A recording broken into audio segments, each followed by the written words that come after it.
Thank you for your time. Each subscription is a sign of support that I truly appreciate. Picture this. The president stands atop a fort wall while bullets whistle past his stovepipe hat. Confederate sharpshooters aim at that unmistakable silhouette. July 11th, 1864.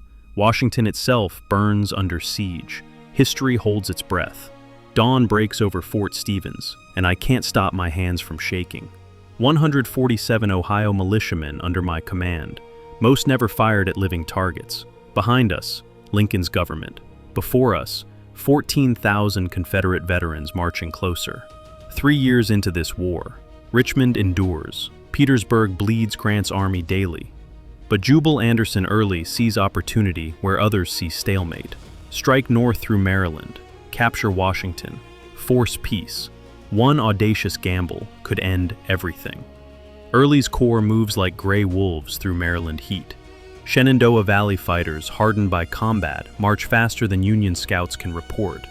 Intelligence confirms Washington's weakness. Fortifications stand empty. Grant stripped the garrison for Petersburg's siege. You need to understand what hung in balance. The capital held fewer than 10,000 defenders, clerks, convalescents, raw recruits. Miles of earthworks ring the city, artillery pointed outward. But guns need crews, walls need soldiers. Private John Bedient watches northern Maryland through Fort Stevens gun slit. 20 years old, 3 months enlisted, never seen combat. That farmhouse across the valley, Confederate cavalry just rode past. His rifle feels impossibly heavy tonight. July 10th. Early's scouts report back. Fort Stevens practically undefended. The general orders immediate assault for tomorrow morning. His men camp at Silver Spring, within sight of the Capitol dome. They smell gunpowder. They taste victory coming. Secretary Stanton reads urgent telegrams from Fort Stevens. Where are Grant's reinforcements? The 6th Corps departed Petersburg yesterday. But will they arrive before Early attacks? Every hour matters. Stanton sends riders racing toward the Potomac wharves. Sleep won't come tonight. I pace the parapet while Bedient cleans his rifle obsessively below. We all understand tomorrow's mathematics. 14,000 experienced Confederate infantry against our skeleton garrison. Dawn brings judgment. Prayer seems appropriate now. Contrast this. While Washington trembles, Lincoln attends the theater. Mary begs him to cancel. He refuses. The president must appear confident, even as enemy campfires glow from Maryland. Leadership requires performance. Fear cannot show. Dawn, July 11th. Early deploys 3 divisions: Gordon right, Rhodes left, Breckinridge reserve. Battle-hardened soldiers form lines. Across the valley, Fort Stevens looks insignificant, almost pathetic. One Confederate push should overwhelm it. Early signals forward. Then, unexpected salvation. Dust clouds rise from Potomac wharves. Blue columns march northward from the docks. The 6th Corps arrived. Overnight. Wilderness survivors, Spotsylvania fighters file into our earthworks. Bedient watches professionals deploy. Hope floods back. Major General Horatio Wright commands these reinforcements. His men know killing intimately. They endured Grant's overland campaign. Now they occupy Fort Stevens firing positions, experienced soldiers beside amateurs. The odds shift. Early's window slams shut. Through field glasses, Early observes fresh troops entering fortifications. His surprise evaporates. But he's marched too far to withdraw without fighting.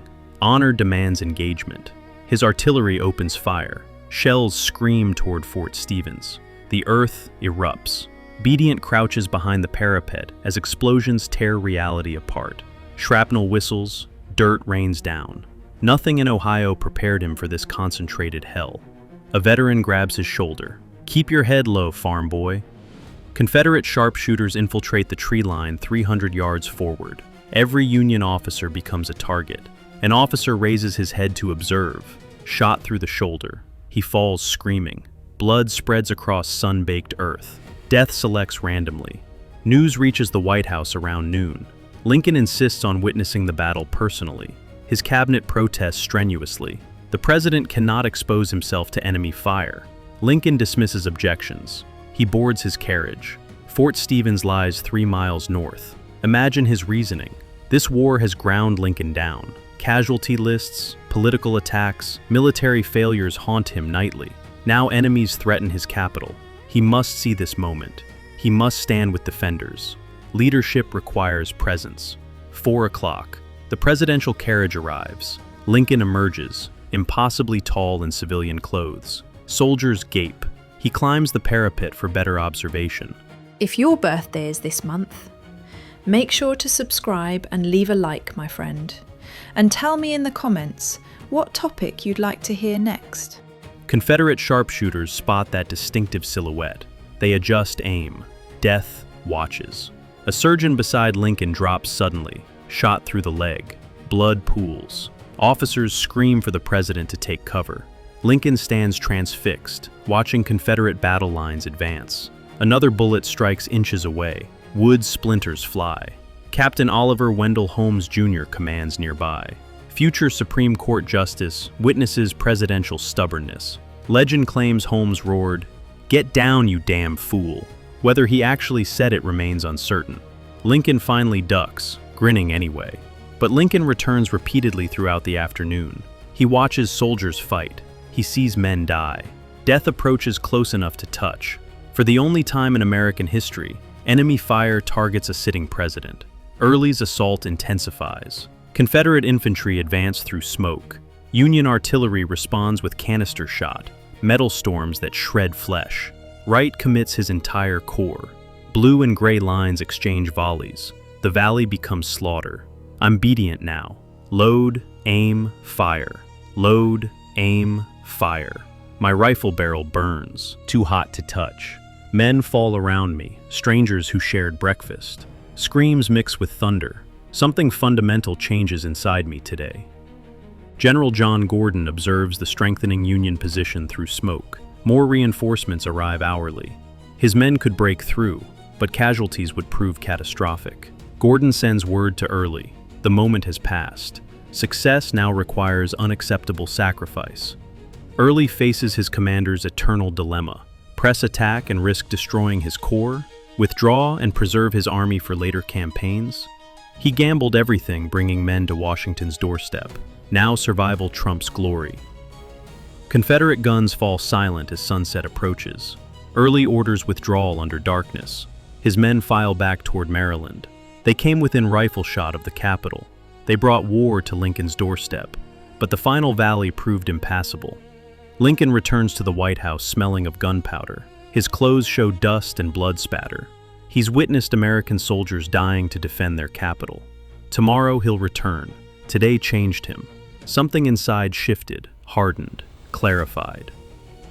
Morning light reveals abandoned Confederate positions. Obedient volunteers to scout forward with Wright's advance patrol. They find hastily extinguished campfires, discarded equipment, letters from homes scattered in the dirt. The enemy had families too. This realization unsettles him. Consider Early's accomplishment despite tactical failure. He pulled Union troops from Petersburg's siege. He terrified Washington's government. He demonstrated Confederate capacity for northern strikes. He brought war directly to Lincoln. Strategy transcends simple victory. The Butcher's Bill. Early loses fewer than 500 casualties, Wright fewer than 300. For Civil War standards, these numbers seem trivial, but significance exceeds body counts. This battle represents timing missed, fate intervened, history altered. What if Early moved faster? What if he attacked July 9th instead of 11th? 2 days earlier, Fort Stevens held only militiamen. 2 days earlier, Washington lay defenseless. History pivots on such moments, such timing. Grant sits alone in his tent at Petersburg reading reports from Washington. His gamble nearly failed. He stripped the capital's defenders, betting everything on this siege. The 6th Corps arrived just in time. Sometimes great commanders survive their own mistakes through luck. Lincoln's presence at Fort Stevens becomes legend, spreading through both armies. The president stood under fire. He refused to hide while soldiers fought. This image transforms Lincoln's political reputation. He's no politician now. He's a warrior leader. Obedient will fight through war's end, return to Ohio, raise children, grow old. But Fort Stevens never leaves him. Some nights he wakes sweating, hearing phantom artillery. Certain memories burn too deep to fade. Scars aren't always visible. Holmes also carries his battlefield moment forward. His possible warning to Lincoln becomes famous. "Get down, you damn fool." Decades later, Supreme Court Justice Holmes reflects on that disputed memory with bemused pride. History's accidents create its best stories. Early withdraws up the Shenandoah Valley, his core intact.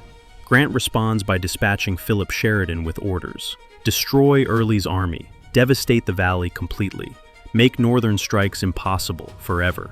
Fort Stevens triggers the valley's coming destruction. Fort Stevens returns to quiet garrison duty. Soldiers repair earthworks and bury dead. Washington's citizens venture north viewing the battlefield. Many bring picnic baskets. War tourism becomes entertainment. This reveals something profoundly disturbing about American culture. You can visit Fort Stevens today, stand on reconstructed parapets.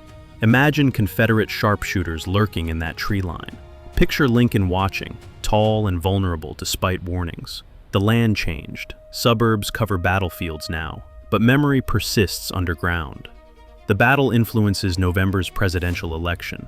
Democrats claim Lincoln cannot protect Washington. Republicans counter that he stood under fire beside his soldiers. This incident becomes political ammunition.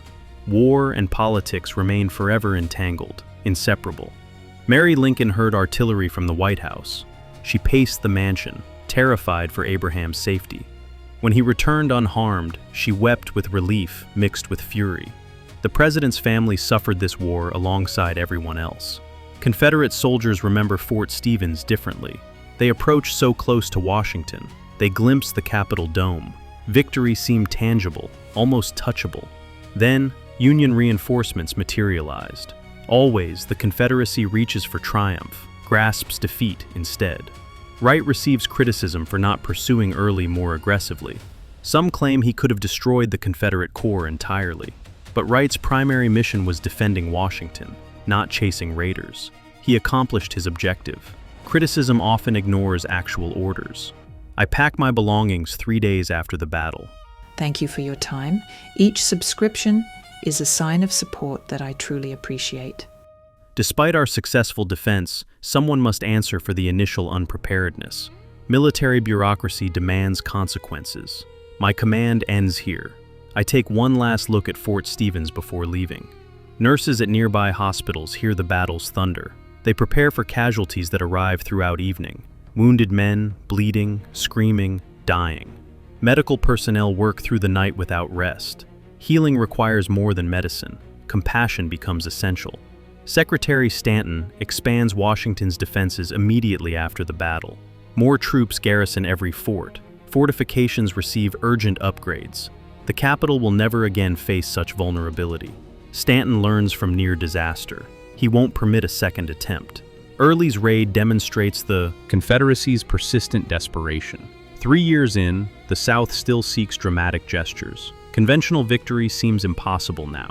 Therefore, strike the enemy's heart, capture Washington, force peace negotiations. Hope replaces strategy.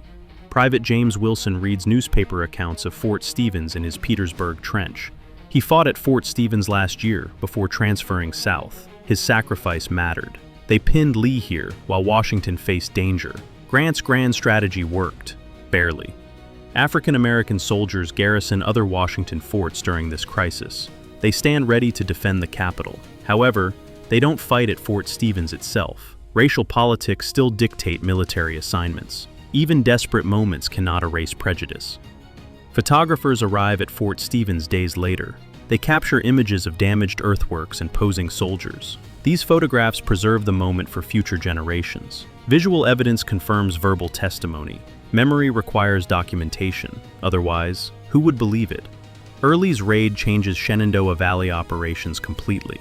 Grant realizes he must eliminate this threat permanently. Sheridan receives orders. Destroy Early's army. Burn the valley. Make future Confederate threats impossible. Fort Stevens triggers devastation across Virginia.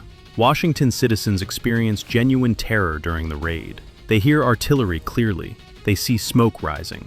War, previously distant and abstract, becomes immediate and personal. Families pack belongings hastily. Evacuation plans form. Then the threat passes. Confederate sympathizers in Washington watch Early's approach with desperate hope. Could their cause still triumph? Could Washington fall to liberate them? These secret supporters face bitter disappointment when Early withdraws. Hope dies hard. Some never accept defeat. The battle affects Lincoln's psychology profoundly. He now understands combat viscerally, not abstractly. He's smelled gunpowder, seen men die, felt bullets whistling past. This experience influences his later decisions. Compassion for soldiers deepens immeasurably. His second inaugural reflects this. Fort Stevens becomes training ground for new recruits afterward. Experienced soldiers teach lessons learned from combat. Young men practice fighting positions where others died defending Washington. The fort transforms from crisis point to education center. Preparation becomes constant.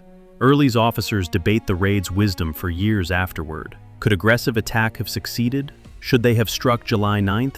These questions haunt Confederate fighters. Lost chances torment men more than battles lost. What-ifs never stop. Colonel Thomas Stevens faces interrogation 3 days after the battle. How did Early approach undetected? Why didn't scouts report his advance earlier? Stevens has no good answers. His career ends in this room. Some lessons cost everything. The battle influences international perceptions significantly. European observers watch closely. If Washington falls, perhaps Britain or France recognizes the Confederacy. Early's failure reinforces Union strength. Foreign recognition becomes impossible forever. Diplomatic hopes die at Fort Stevens. Local Maryland residents experience the battle's aftermath firsthand. Confederate soldiers requisitioned food and supplies during their advance. Union pursuit causes additional property damage. Border state civilians pay for strategic geography.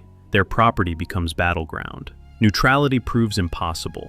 Religious leaders in Washington interpret the battle as divine intervention. Sunday sermons praise God for saving the capital from destruction. Congregations give thanks fervently. Faith provides meaning for inexplicable events. Why did reinforcements arrive just in time? Providence, believers claim. Newspapers cover the battle extensively, with competing narratives. Northern papers emphasize Lincoln's courage under fire. Southern papers highlight Early's boldness despite failure. Each side constructs preferred stories. Truth becomes malleable. Propaganda shapes understanding. The battle lives differently in competing memories. July 11th, 1864, represents more than one battle. It symbolizes this war's nature: chance and choice, courage and fear, strategy and accident. Everything balanced on knife edges that day. History hinged on small, arbitrary moments. Bedient returned to Ohio after war's end. He farmed again, raised children, grew old peacefully. But Fort Stevens never left him completely. Some nights, he'd wake sweating, hearing phantom artillery. Certain experiences mark men permanently, invisibly. Scars aren't always visible. Here's what matters. The Confederacy came closest to capturing Washington on this single day, closest to striking that devastating blow. Yet closest isn't close enough in combat. Success or failure, victory or defeat, almost means absolutely nothing. Lincoln stood on Fort Stevens' parapet because he needed to see war's reality directly. Leaders who hide from consequences make terrible decisions. That day, with bullets whistling past, the president understood his soldiers' world completely. Understanding changes everything. Thank you for your time. Each subscription is a sign of support that I truly appreciate.